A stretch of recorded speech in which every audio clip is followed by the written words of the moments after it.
everybody, and welcome back to a new vlog.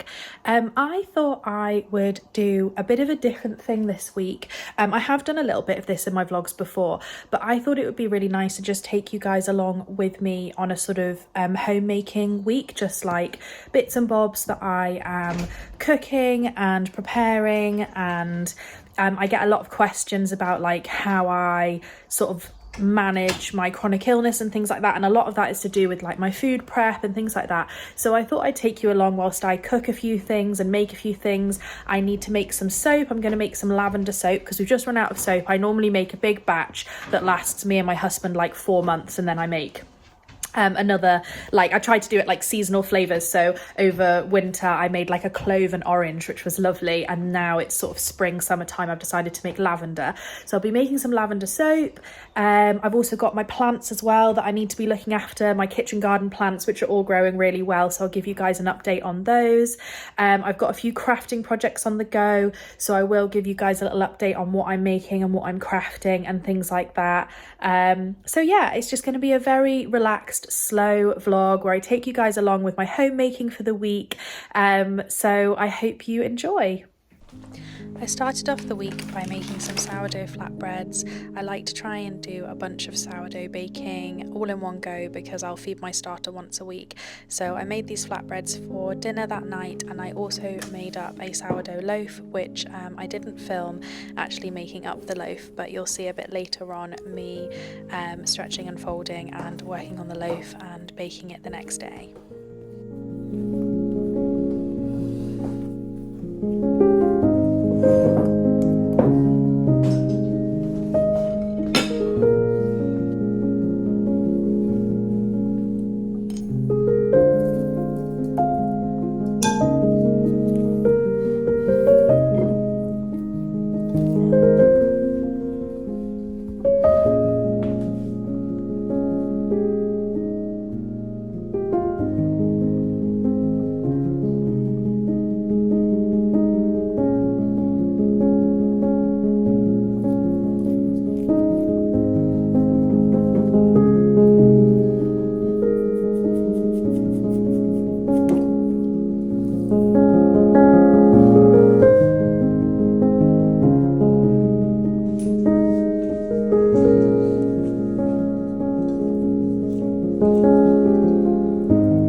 I just want to take a moment to talk about the sponsor of today's video, who is PeckPerk. PeckPerk have created a smart bird feeder which captures footage of all your little feathered friends that come to visit your garden. It is connected to an app on your phone, and it has become one of my favourite things to do each day, to log on and see who has visited. Every day we have had robins and blue tits, and I am loving seeing these little creatures so up close. The camera is solar powered, so you can simply pop it in your garden and let it do its thing. The camera connects with Wi-Fi, and I've been amazed how strong the connection is even at the other side of the garden. The bird feeder also has a seed storage space, so you can fill it right up to the brim, giving plenty of seeds for all your visitors. If, like me, your dad loves being in the garden, I think that this would make the best Father's Day gift, which is coming up very soon in just a few weeks. So if you would like to purchase your own little wireless camera bird feeder, please do use the link in the description below, and you can also use my code BYRachelBean to get yourself 10% off.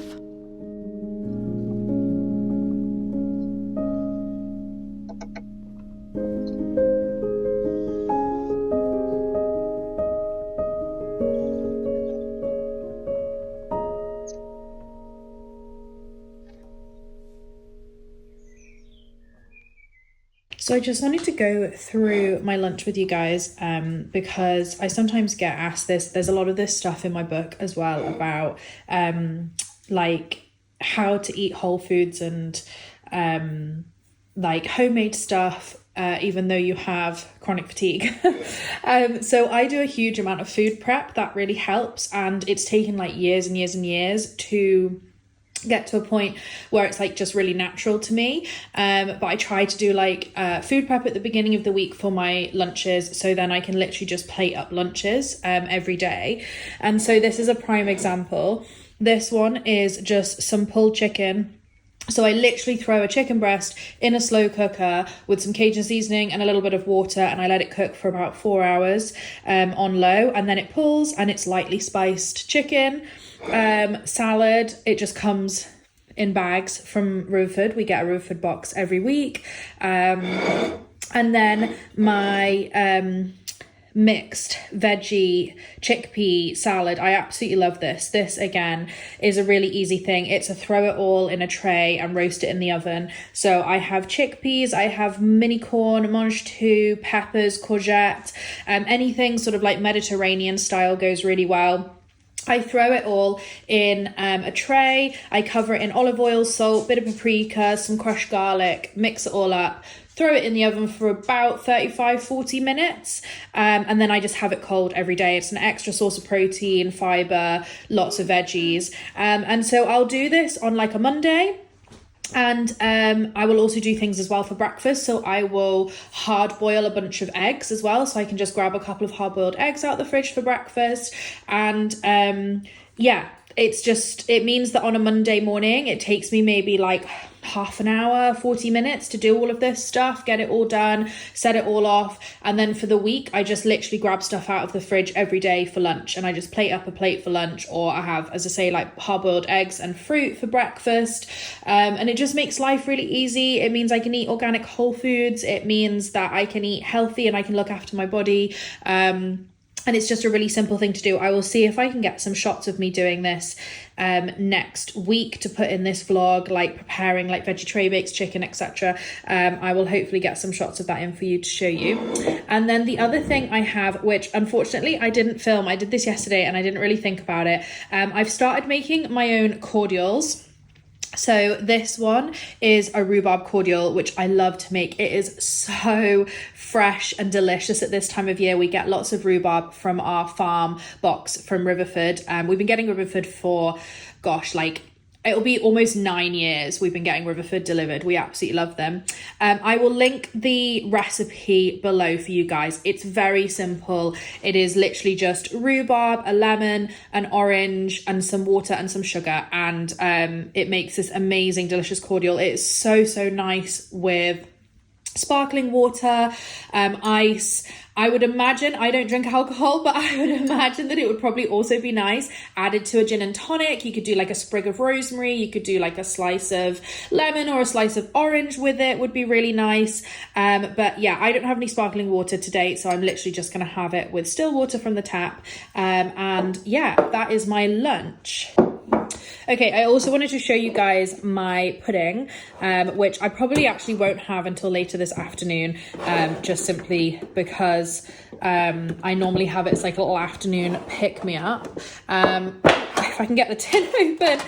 So these are gluten-free, refined sugar-free, apart from the little bit of organic chocolate on top. And it's a recipe from Madeline Shaw. I have been reading Madeline Shaw's books since 2015, so 10 years. I have been loving her recipe books, cooking her recipes, following her on Instagram, getting her newsletter. She's a really great one for natural whole foods, you know, low in sugar, low in gluten.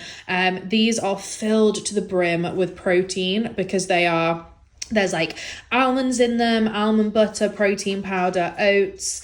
You could obviously add in other things as well if you wanted to, like chia seeds, etc. But I just find it really helpful for my chronic fatigue to eat as much protein as possible. So I try to have quite a lot of protein with my 3 meals a day, and then a little afternoon snack with a bit of protein in. And it's quite nice to have a little sweet pick-me-up. And then the chocolate on top's just a little treat. She does use dark chocolate, which has obviously got a lower sugar content and things, but I'm just not a dark chocolate girl. I'm a milk chocolate girl. So yeah, I have these little cookies. Again, this is something as well that I tend to food prep early in the week. On that Monday morning, I get a lot of this done, and then I can just reach for one of these whenever I need a little snack and I need a little pick-me-up, little energy boost. So yeah, that is my lunch today. That is some of my food preppy stuff.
I'm trying to learn how to do pretty scoring designs on my sourdough, but I am very bad at this.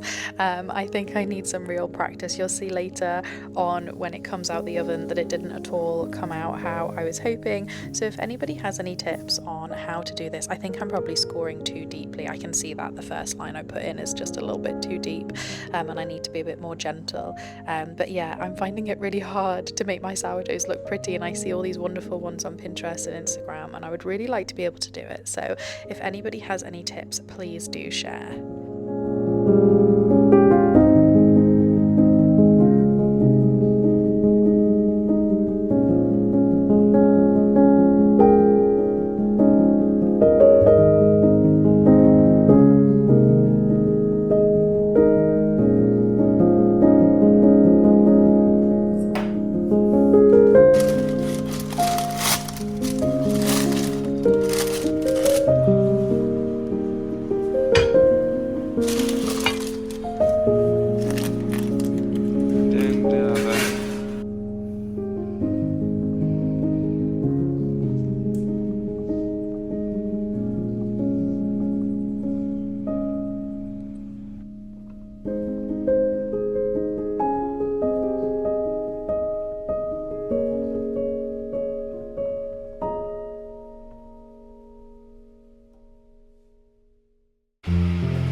So I finally got round to potting on all of my kitchen garden seeds that I have been growing ready for the new house, and I got rid of a bunch as well because I realised I had 12 cucumbers, and there's 2 of us in our family. We definitely don't need 12 cucumber plants, so yeah, I have got rid of a bunch and potted up a bunch. They're all looking pretty good. They're going to need a water this evening, I think, but yeah, I'm happy with how they're all looking. And then this weekend I am planning to pot up those beans that are in the back. They're growing like mad.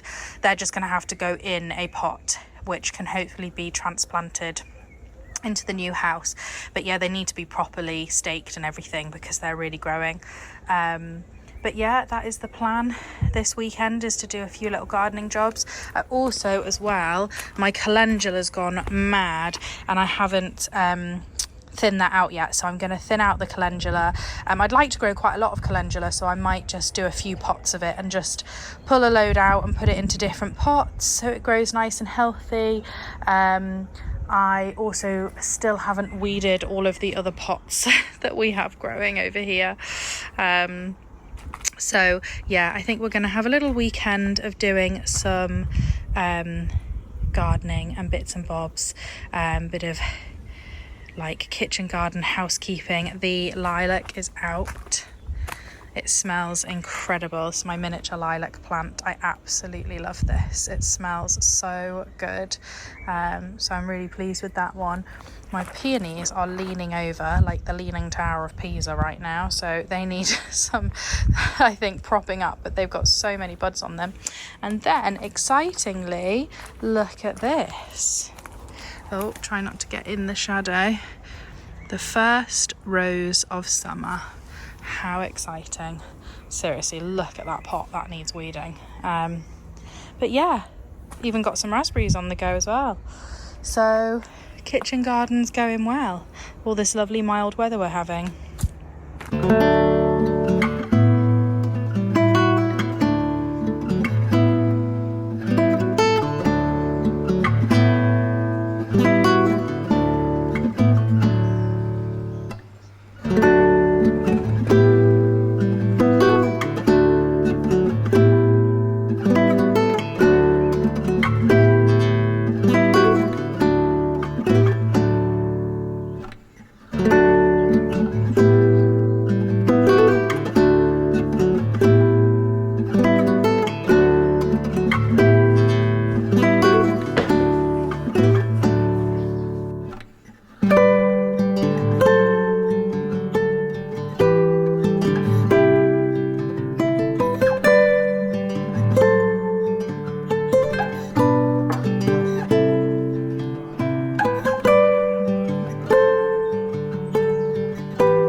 Peonies are my absolute favourite flowers. I love them so much, but sadly they're only available in the garden flowering for about sort of 8 weeks here in the UK, and available in the flower shops. I try not to buy flowers from other countries. I try to buy British grown flowers, so I only buy cut flowers in the sort of spring and summer times. But yeah, at this time of year I love having peonies, and luckily my husband is very generous and he often buys them for me at this time of year and keeps me well stocked, so that I nearly always have a bunch of peonies on the table to enjoy.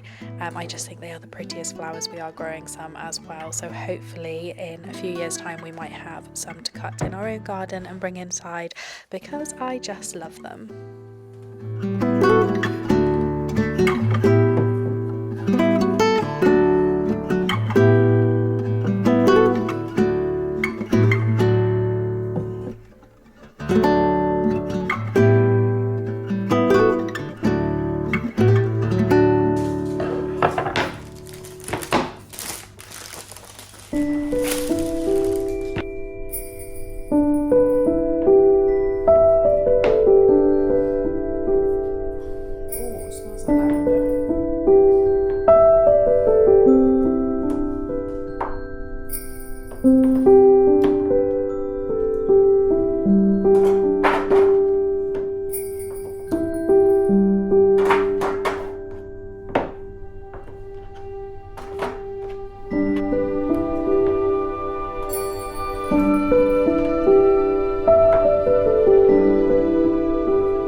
Hey guys, I thought I would just catch you up on the knitting projects I've been working on this week. I know I've not shared a huge amount of crafting, it's mostly been homemaking, baking and gardening and soap and things like that, but I thought I'd catch you up on a few little bits that I've been working on this week.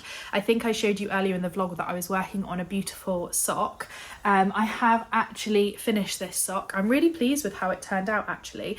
This is a hand-dyed yarn from, I think they're called Dye Bath. They're based in Bath in England, and I actually bought them in a wool shop in Bath, and it's their sock yarn, and I don't actually think they do this colourway anymore. I picked it up years ago, like literally 3 years ago. It's just been sat in my stash, but I just thought it would make the prettiest like spring summer coloured sock, and I know we're now going very much into summer, spring is over, but yeah, I'm really pleased with the colour of the yarn and how it all turned out. It's got this really cool, it looks like cables but it's not cables, it's I don't quite know what it's called. It's like basically you pull the yarn through and across from like a lower down row, and that's how you create this really cool effect.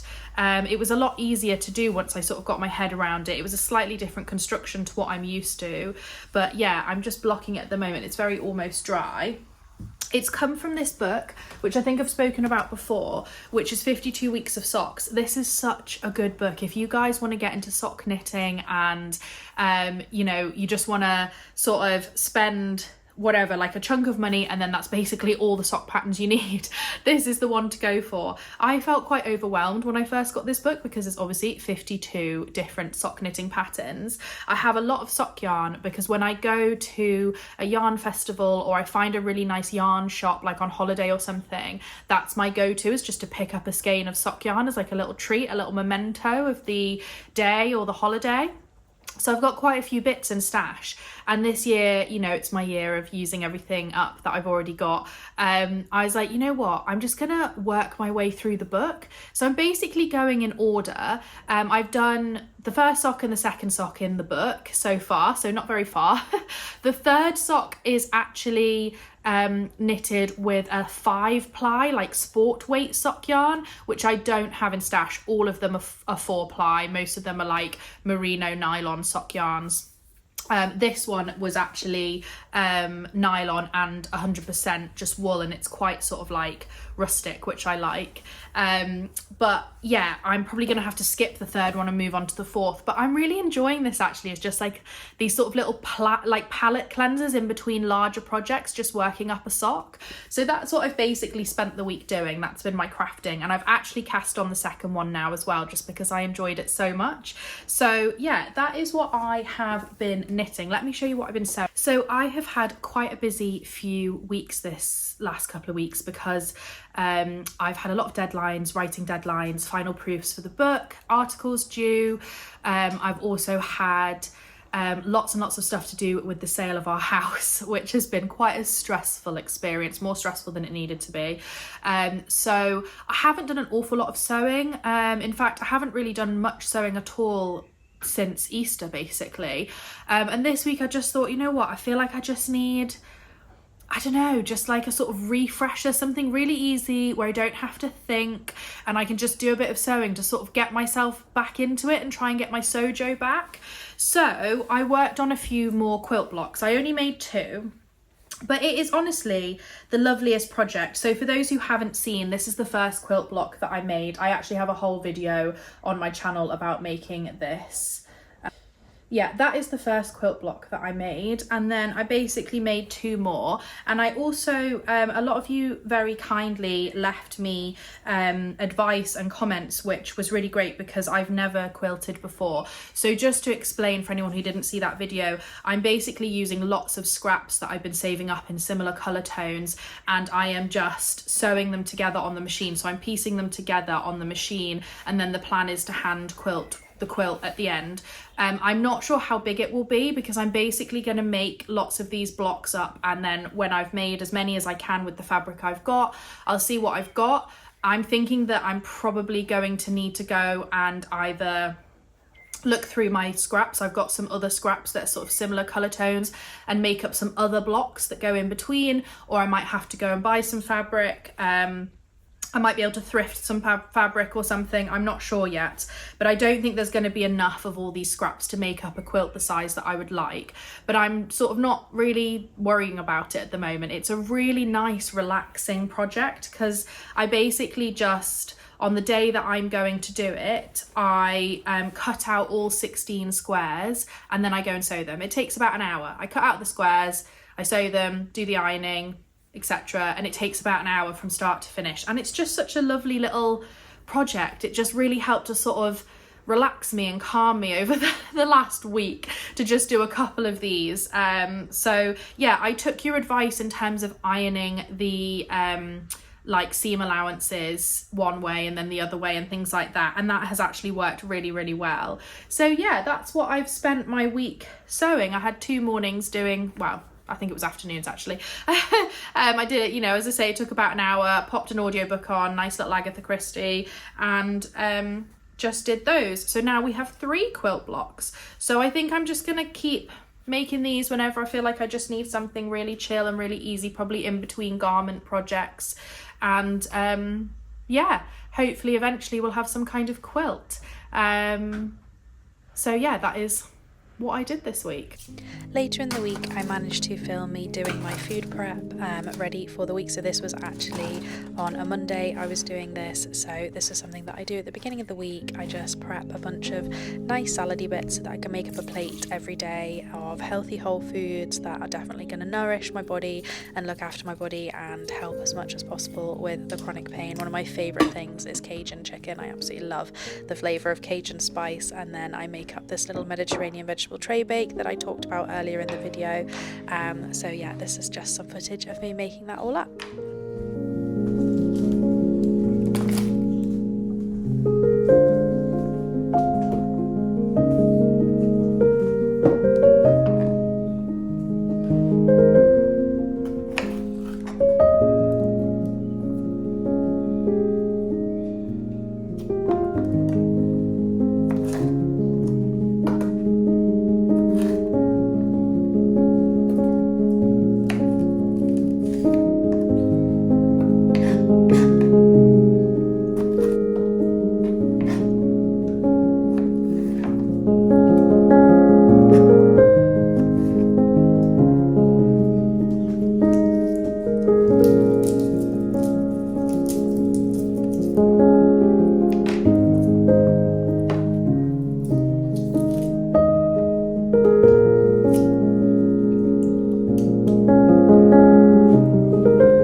I hope you guys all enjoyed watching this little spring homemaking vlog. I'll be making more of these in the future in our new little cottage, and I'll be sharing the details very soon of our new house. I can't wait to show you all. I hope you all have a lovely rest of your week.